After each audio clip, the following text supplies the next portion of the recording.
So I woke up this morning snuggling with my fur husband and I had two sudden epiphanies. The first is that I probably have toxoplasmosis, and the second one was those HUUSK knives on Instagram. They have to be bullshit, right? Hello. Did you know that water is wet? That the sun is hot? And that yes, as unsurprisingly, HUUSK knives are bullshit. So when HUUSK Japan started carpet bombing Instagram so that everyone who had said the word knife in the vicinity of their smartphone for the last month started getting HUUSK knife ads on their Instagram feed, I'm the guy that you probably didn't want to buy your knife. I'm the influencer that you probably didn't want to give to integrate your product into my channel synergy or whatever. So these knives were just leaked to millions of shill influencers who, paid probably $30 to put it in an Instagram story. And then even more of us were probably sent them for free to do, puff piece videos on. And there was no way in hell that I would do that. In fact, I had a feeling this was what it is. So that is why I've got one to hopefully make some counterpoints, some contrapoints even, about the HUUSK knife. Japan. So this is the HUUSK Japanese premium control knife. There is a lot of this going on in this review. So you know what?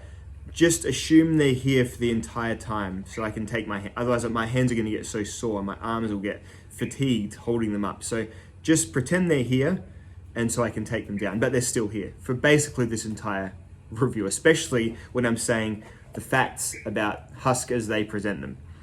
So this knife has been sold in a few different iterations over the last 10 years. It used to be sold as Viking knives back when Vikings was the TV show, kind of led by the new sort of European fantasy film, Game of Thrones and stuff. Vikings, obviously the show Vikings, made everyone horny for Vikings once again, right? So it was sold first as the Viking kitchen knife because it is a vaguely historical looking knife, I guess. Is it though? I don't know. So it was sold as that for a while on Your Wishes and Alibaba's, and whoever the heck HUUSK are, they've just said, no, you know what? It's a Japan knife now. We're HUUSK Japan. And so they say the word Japan about 60 times per minute in all of their marketing guff. They've gone with the whole, they give you these pointless history lessons on old iron forging techniques and things like that, as if this knife is in any way involved in those processes. There may be some iron in the blade. In fact, it's probably mostly iron. And it's just going for a reskinning or a rebranding of what is a tired, existing, and frankly, not very good kitchen knife, even if it was made of vibranium or adamantium, which it is certainly not.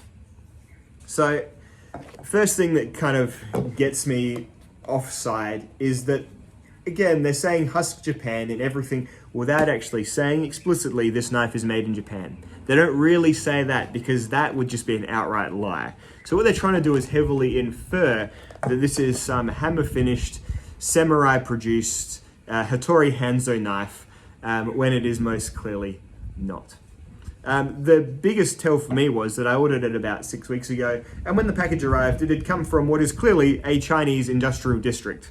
So that seems like an unnecessary detour to take from Japan to a Chinese factory district to sell their $60-ish knife. So I'm going to go ahead and call bullshit right away on that this is even anything to do with Japan. This is in fact highly likely to be the same Wish Alibaba type knife that has been circulating for ages, just sold to you in a different box with Japanese stuff all over it. Let's have a look at it a bit closer. So let's look at this knife. Here we go, look. So this is what they're trying to say is a hammer finished pattern here. I'm gonna use this El Cheapo MasterChef brand kitchen knife to remove what is basically just paint.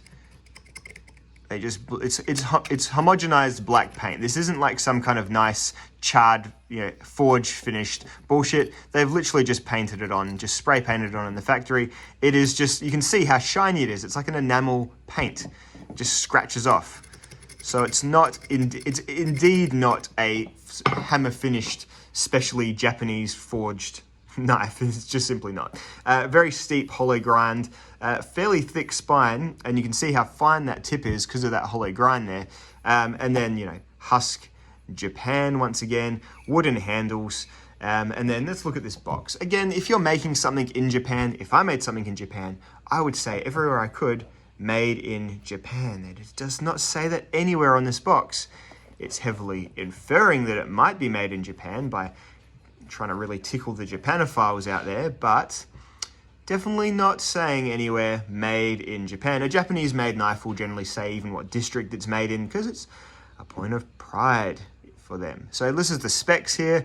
Again, the blade steel, stainless steel, 1810 stainless steel. 1810 stainless steel. 1810 stainless steel. I went into my collection and I found two things that are made in 1810 stainless steel.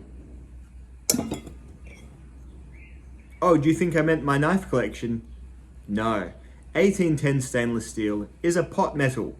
So this Gabriel Gatte pot, it holds its base really nicely. I've used it on gas and electric cooktops. Good job. Conducts heat well. You can boil so much water in this guy. Fantastic. This clean canteen, double walled 18-8 stainless steel on this one. So I guess not as good at being a knife as the HUUSK knife. Almost, but not quite. And yeah, geez, it just keeps chilled water cold for 24 hours. Just perfect. Really, really good use of the 18-8 and the 18-10 stainless steel. Thumbs up.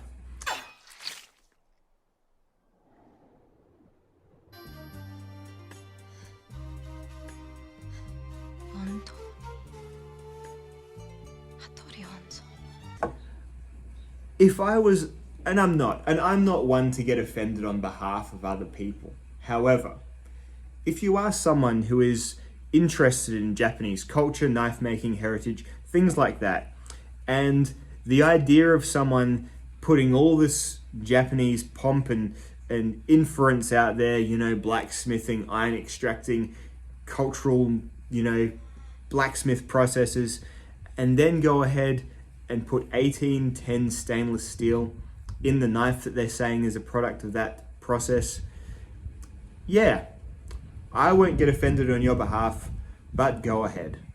Like, why would they even say what the steel is? You can Google the steel, and the first thing that comes up is pots. This knife is just made for people. They think you are dumb. They think you are a dum-dum if they try and sell you this knife. Be intellectually disturbed.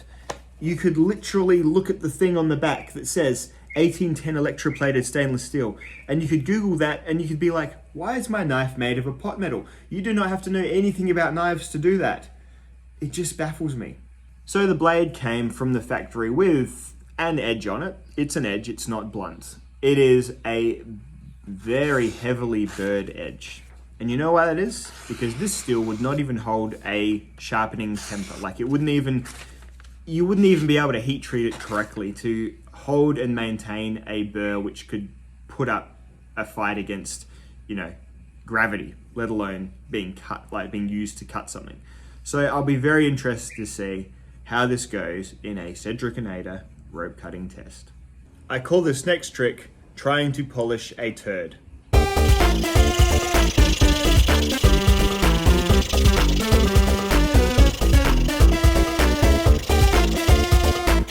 Alright, so this knife is definitely not heat treated at all. Like the steel this is going to have a Rockwell hardness of about 40 or something. The steel is it's just grinding away with this 300 quite fine diamond stone, and I am just completely removing this steel. I mean, it's a very quick sharpening job, but wow. I will be surprised if I can get this to hold any kind of a decent edge. Just going for 17 degrees, which for a kitchen knife should be fine.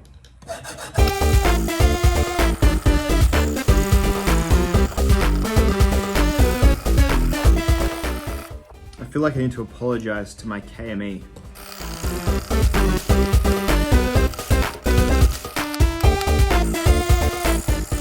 I will say that it is very easy to sharpen it. Just like how it's really easy to shape Play-Doh into the shape of a V, it is easy to sharpen this knife.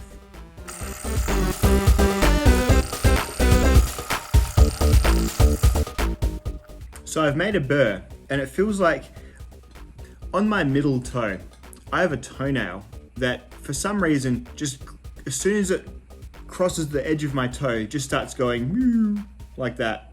Curls back almost inwards. And that's what this burr feels like. I would wager though that my toenail would hold an edge for longer than this substance. Alright, so I have put an edge, as shiny and sharp as I can get it, on this pot metal. And it is sharp, it's a sharp edge. As I said, if I hammered a clean canteen flat and spent a bit of time making a rough apex on it, you'd be able to cut stuff with it too for a little minute. So let's see how this, assumedly, like so much of this just powdered and crumbled off as I sharpened it with a mild diamond stone. Let's see how this assumedly untreated steel does in my rope cut test, which, just for reference, a decent kitchen knife steel, AUS 8, VG10, will cut about 100 to 150 times through the rope with the same edge. So let's see how the HUUSK Japan, no, as I said, just assume these are there. The HUUSK Japan kitchen knife is going to do. Alrighty, going to use that portion of the blade, twisted sisal rope. You know what? I'm going to save this edge. I'm not even going to use it to cut the plastic. Alrighty. Wow, that is ergonomic. Not. Righto, commence the test.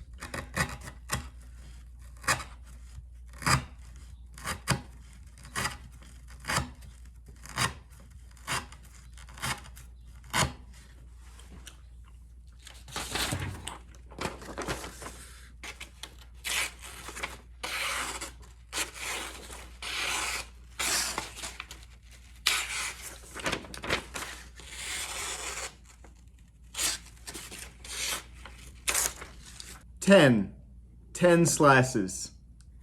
And what would you expect from fucking pot metal?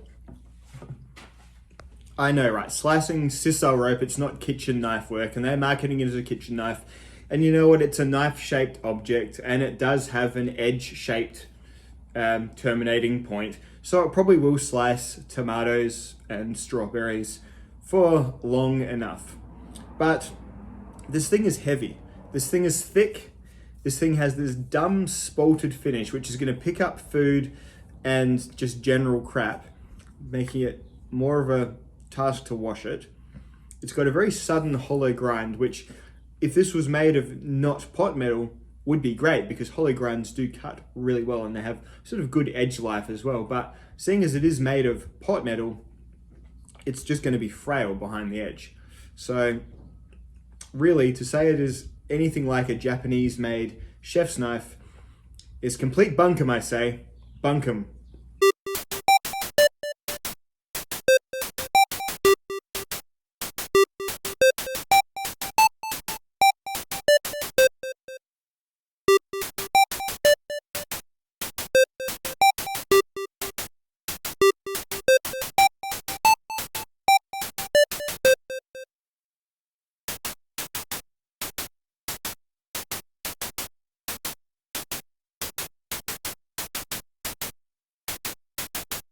So in this current age where doing your own research is basically just finding another average person who is in no way a scholar about a topic and then finding the right one until you find something that gives you confirmation bias, these sorts of products are just, they're like the modern day snake oil. They're the modern day, you know, when back in the 30s when people were desperate and you were like, what can I do to make money to feed myself?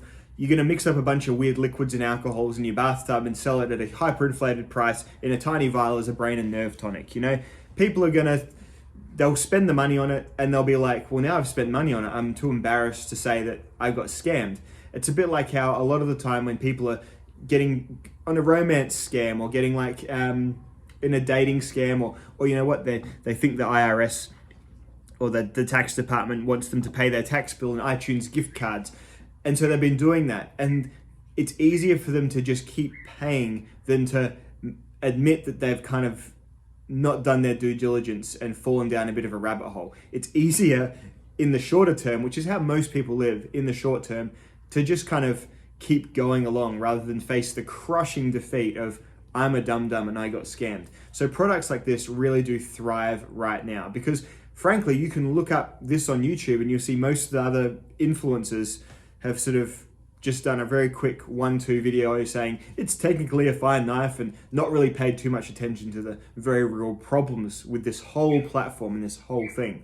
So I just hate it. I hate everything about it. I hate the whole part of the internet that encourages this stuff and that lets this sort of just go on without it really being challenged.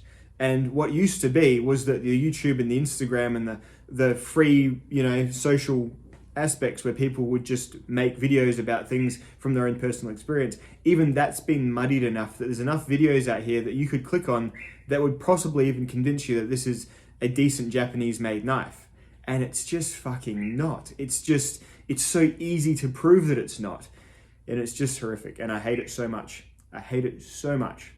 Anyway, that's the video on the HUUSK knife. Yeah, it's bullshit. I'll see you later.